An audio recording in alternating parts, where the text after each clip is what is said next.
आप सभी का स्वागत है डीजे सर के चैनल पर और मैं हूं शशि। आज हम लोग अति लघु उत्तरीय प्रश्न 2024-25 को देखेंगे जो कि नागरिक शास्त्र कक्षा 12 के विद्यार्थियों के लिए होगा। प्रश्न नंबर 1 है, चीन की आर्थिक सुधार प्रक्रिया कब शुरू हुई?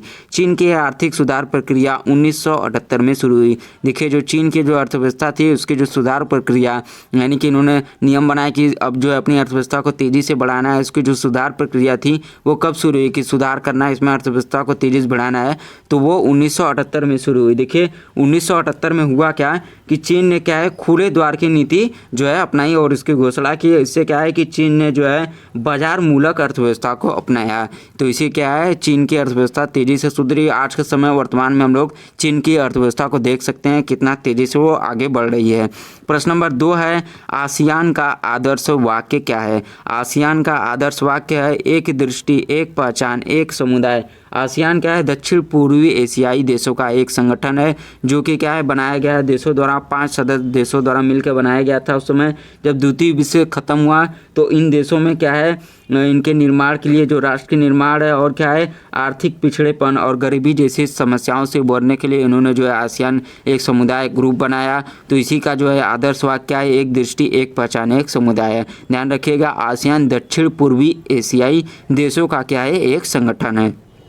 प्रश्न नंबर 3 है, आसियान के किस सदस्य देश की अर्थव्यवस्था सबसे मजबूत है? आसियान के किस देश की सदस्य जो है अर्थव्यवस्था सबसे मजबूत है? तो वो है सिंगापुर की अर्थव्यवस्था सबसे मजबूत है।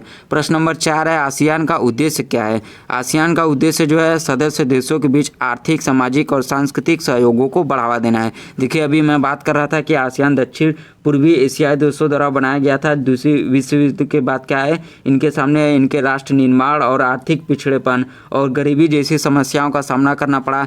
तो इसीलिए आर्थिक पिछड़ेपन के लिए और भी चीज़ें थीं, तो इसीलिए उन्होंने अपनी अर्थव्यवस्था और सामाजिक और सांस्कृतिक की कहीं न कहीं गरीबी और पिछड़ेपन में न रहना पड़े, इसीलिए जो है आसियान बनाए। और इसका उद्देश्य यही है कि आर्थिक तौर पर मजबूत होना, अपने समाज और संस्कृति को मजबूत बनाए रखना, सहयोग देना, इसी चीज़ को जो है बढ़ावा देना, यही आसियान का उद्देश्य है। प्रश्न नंबर 5 है, आसियान का मुख्यालय कहाँ है? आसियान का मुख्यालय क्या है? जकार्ता, इंडोनेशिया में स्थित है। प्रश्न नंबर 6 है, देखिए हम लोग यहाँ पर तेज़ी से प्रश्न को जो है देखते हुए चलेंगे क्योंकि टाइम बहुत ही कम है एग्जाम के लिए। तो जल्दी जल्दी आप लोग तैयारी में लग जाइए और पसंद आ रहा है तो इसे लाइक करके दूसरों के साथ शेयर जरूर करिए। आसियान के संस्थापक सदस्य कितने हैं? आसियान के 5 संस्थापक सदस्य हैं। जब आसियान की स्थापना हुई थी तो उस समय इसमें कितने थे? 5 सदस्य देश थे, इंडोनेशिया, मलेशिया, फिलीपींस, सिंगापुर एवं थाईलैंड। ठीक है। प्रश्न नंबर 7 है, चीन का प्रमुख आर्थिक मॉडल कौन सा है? चीन का जो प्रमुख आर्थिक मॉडल है वो क्या है? समाजवादी बाजार अर्थव्यवस्था है। चीन का ये क्या है? प्रमुख आर्थिक मॉडल है। प्रश्न नंबर 8 है, चीन को किस नाम से जाना जाता है? तो चीन को जो है विश्व की कार्यशाला के नाम से जाना जाता है। प्रश्न नंबर 9 है हम लोग का, यूरोपीय संघ। यूरोपीय संघ के लिए सुपर नेशनल शब्द क्या क्या अर्थ है? यूरोपीय जो संघ है उसके लिए सुपर नेशनल जो शब्द है उसका क्या अर्थ है? तो सुपर नेशनल शब्द का अर्थ है एक ऐसा संगठन जिसका अधिकार सदस्य देशों के ऊपर हो। एक ऐसा संगठन जिसका जो अधिकार हो वो उसके सदस्य देशों से ऊपर हो, यही क्या है? यूरोपीय संघ है। यूरोपीय संघ की अपनी मुद्रा है जिसे यूरो कहते हैं। ठीक है, याद रखिएगा। यूरोपीय संघ जो है जब मिला था तो 28 देशों का जो है क्या है एक समूह था, लेकिन एक जो है हट गए, तो वर्तमान में इसकी सदस्य संख्या 27 है। प्रश्न नंबर 10 है, आसियान चार्टर कब लागू हुआ? आसियान चार्टर कब लागू हुआ? आसियान चार्टर, तो आसियान चार्टर 15 दिसंबर 2008 को लागू हुआ। प्रश्न नंबर 11 है, यूरोपीय संघ का मुख्यालय कहाँ स्थित है? तो यूरोपीय संघ का मुख्यालय कहाँ स्थित है? यूरोपीय संघ का मुख्यालय ब्रुसेल्स, बेल्जियम में स्थित है। प्रश्न नंबर 12 है, यूरोपीय संघ के कितने सदस्य देश हैं? तो यूरोपीय संघ के क्या है कुल 27 सदस्य देश हैं। ध्यान रखिएगा, जब इसकी स्थापना हुई थी यूरोपीय संघ की तो मुख्यतः क्या है यूरोप में स्थित 28 देशों का ये क्या है एक सदस्य था। यूरोप में जाहिर सी बात है यूरोपीय संघ है तो यूरोप के जो देश है वही के देश ही है, तो वहाँ के स्थित जो 28 देश है उस समय था ये राजनीतिक एवं आर्थिक मंच था। लेकिन वर्तमान में इसकी बात करें तो 27 देश है। कौन सा देश इसमें से हट गया वो आप लोग कमेंट करके मुझे बताइएगा। प्रश्न नंबर 13 है यूरोपीय संघ के किस समझौते से इसकी स्थापना हुई। तो यूरोपीय संघ के किस समझौते से जो है इसकी स्थापना हुई, क्या है, मास्ट्रिक्ट, थोड़ा नाम टेढ़ा है, ध्यान रखिएगा, मास्ट्रिक्ट संधि। मास्ट्रिक्ट संधि जो है 1952 से क्या है, यूरोपीय संघ 1992 में से यूरोपीय संघ की स्थापना हुई। चलिए ये प्रश्न नंबर 14 को देखते हैं। जापान की आर्थिक वृद्धि को किस नाम से जाना जाता है। जापान की जो आर्थिक वृद्धि है उसको किस नाम से जाना जाता है। तो जापान की आर्थिक वृद्धि को एशियाई चमत्कार कहा जाता है।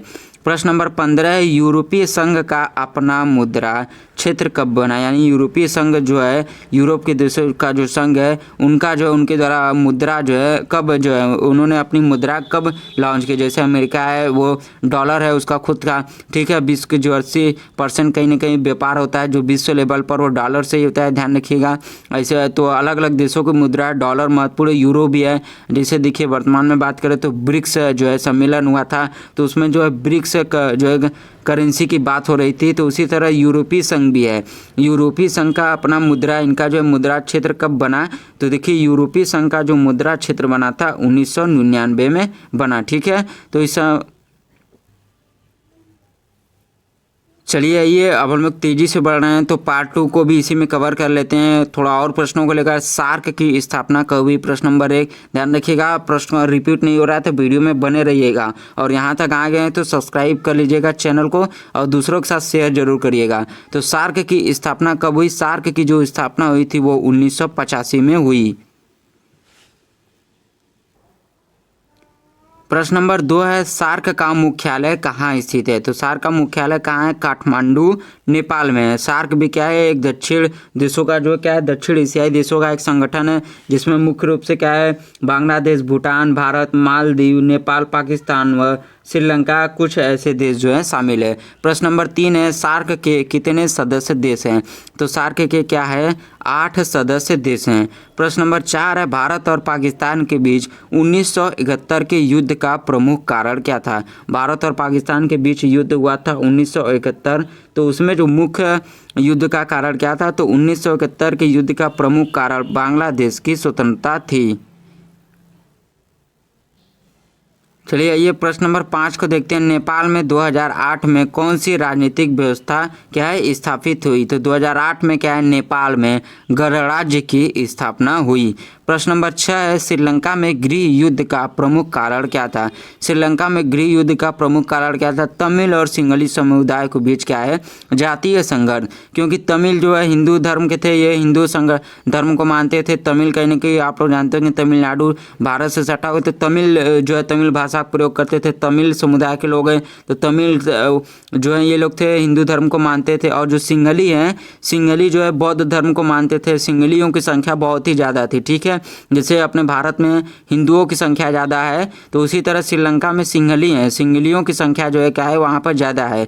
तो क्या हुआ कि इन्हीं के बीच क्या है कि जाति संघर्ष है, ध्यान रखिएगा। सिंहली समुदाय जब ज़्यादा था तो इन्हीं की पार्टी, इन्हीं की सरकार, इन्हीं के लोग, इन्हीं की आर्मी थी। तो कहीं ना कहीं तमिलों पर जो है मिलता है इतिहास में कि अत्याचार होता था। तमिल भी जो है क्लेम करते थे कि ये जो सिंगल समुदाय है ये हम लोग को अत्याचार करते हैं, हम लोग को ऐसे वैसे बहुत सारे आरोप लगाते थे। तो इसी को लेकर क्या है गृह युद्ध हुआ था बहुत बड़े स्तर पर।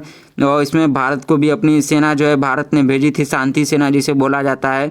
तो तमिल समुदाय और सिंहली समुदाय के बीच क्या है आपस में जो है कहीं ना कहीं मतलब सुझाव, मतलब वो क्या कहें कि आपस में जो है इनका संधि कराने के लिए तमिल और सिंहली समुदाय के बीच के क्या है संधि कराने के लिए भारत ने शांति सेना भी भेजी थी, लेकिन ये कहीं ना कहीं से विफल रहा। तो इसी में ये इनका जो है गृह युद्ध हुआ था, बहुत ही इंपॉर्टेंट है, पूछ सकता है। तमिल और सिंहली जो है समुदाय थे। सिंहली की संख्या बहुत ही ज़्यादा है, वर्तमान में भी है। तमिलों की कहीं ना कहीं बहुत कम हो गई है, तमिल वहाँ पर अल्पसंख्यक में गिने जाते हैं। तो एक प्रकार का क्या है जातीय संघर्ष था, ठीक है, ध्यान रखिएगा। क्योंकि बताया मैंने तमिल और सिंहली किस धर्म को मानते थे, और जब धर्म मानेंगे तो अलग अलग कहीं नहीं हो जाएंगे, जातीय संघर्ष भी है। प्रश्न नंबर 7 है भूटान की विदेश नीति का प्रमुख आधार क्या है। भूटान की विदेश नीति का प्रमुख आधार भारत के साथ घनिष्ठ संबंध है। ये अभी ऊपर आया था वीडियो में, तो इसको आगे देखते हैं। प्रश्न नंबर 8 है मालदीव में राजनीतिक संकट कब शुरू हुआ। मालदीव में जो है राजनीतिक संकट कब शुरू हुआ। मालदीव में जो राजनीतिक संकट है 2011 में शुरू हुआ। प्रश्न नंबर 9 देखते हैं भारत पाकिस्तान के बीच शिमला समझौता कब हुआ? तो शिमला समझौता जो है भारत पाकिस्तान के बीच कब हुआ था? 1972 में हुआ। प्रश्न नंबर 10 है, सार्क का पहला शिखर सम्मेलन कहाँ हुआ? सार्क का पहला शिखर सम्मेलन क्या है? 1985 में क्या है? ढाका बांग्लादेश में हुआ। सार्क जो देश है उसका जो क्या है पहला शिखर सम्मेलन बांग्लादेश के ढाका में हुआ। आगे के प्रश्न को देखते हैं। प्रश्न नंबर 11 है, श्रीलंका का राष्ट्रीय धर्म क्या है? श्रीलंका का राष्ट्रीय धर्म बौद्ध धर्म है। देखिए आ गया ना, अभी मैं आपको बता रहा था। ऊपर आइए एक बार फिर से ऊपर आते हैं। ये क्या था? भूटान। ये तो भूटान है कि भूटान की जो विदेश नीति का प्रमुख आधार है वो भारत के साथ घनिष्ठ संबंध है। कहीं ना कहीं ये बड़ा ही महत्वपूर्ण है, इसको याद रखिएगा। बहुत ही हम लोग के लिए गर्व की बात है कि कोई ऐसा देश है जिसकी विदेश नीति का प्रमुख आधार भारत के साथ है घनिष्ठ संबंध। ये देखिए यहाँ पर आ गया तमिल और सिंघली समुदाय, इसी की बात हो रही है। सिंघली समुदाय को मैंने आपको बताया कि ये क्या है, कहीं ना कहीं बौद्ध धर्म को मानते हैं और तमिल जो है हिंदू धर्म को मानते थे। ठीक है, ये हिंदू समुदाय थे, इसीलिए इनके बीच क्या है जाति संघर्ष हुआ। वही देखिए यहाँ पर प्रश्न का जो है मिल भी गया कि श्रीलंका का जो राष्ट्रीय धर्म, सोचिए वहाँ का जो है राष्ट्रीय धर्म है श्रीलंका का, तो श्रीलंका का राष्ट्रीय धर्म क्या है? बौद्ध धर्म है, जिसमें क्या है सिंघल है, सिंघल समुदायों की संख्या अधिक है। प्रश्न नंबर 12 है, नेपाल में राजा के अधिकार समाप्त करने वाला संविधान कब लागू हुआ? तो सही आंसर है हम लोग का जो है 2015। नेपाल में नया संविधान जो है 2015 में लागू हुआ। प्रश्न नंबर 13 है, जो इससे क्या है कि राजा के अधिकार जो है समाप्त हो गए। प्रश्न नंबर 13 है, बांग्लादेश का स्वतंत्रता दिवस कब मनाया जाता है? जो बांग्लादेश का स्वतंत्र दिवस है वो कब मनाया जाता है? तो बांग्लादेश का स्वतंत्र दिवस 26 मार्च को मनाया जाता है। ठीक है। प्रश्न नंबर 14 है, भूटान में लोकतंत्र की स्थापना कब हुई? भूटान में लोकतंत्र की स्थापना 2008 में हुई। प्रश्न नंबर 15 और आखिरी प्रश्न है, एक बार फिर से वीडियो पसंद आया तो इसे दूसरों के साथ शेयर करके चैनल को सब्सक्राइब और वीडियो को लाइक कर दे। तमिल ईलम आंदोलन किस देश से जुड़ा है? तमिल ईलम आंदोलन क्या है? श्रीलंका से जुड़ा है। ये कहीं ना कहीं वही है, तमिल और क्या है सिंघल समुदाय के बीच जो जाति संघर्ष था श्रीलंका में, जो गृह युद्ध हुआ था उसी से। तमिल ईलम आंदोलन क्या था कि तमिल जो थे इन्होंने आंदोलन किया, ईलम आंदोलन, तमिल ईलम आंदोलन। इसका ये था कि ये लोग एक अलग राष्ट्र की मांग बनाने की मांग कर रहे थे, जो वहाँ के श्रीलंका में तमिल समुदाय जो लोग रह रहे थे। ठीक है, तो आज के लिए इतना ही। वीडियो पसंद आया तो इसे दूसरों के साथ शेयर जरूर कर दें। वीडियो को अंत तक देखने के लिए बहुत बहुत धन्यवाद।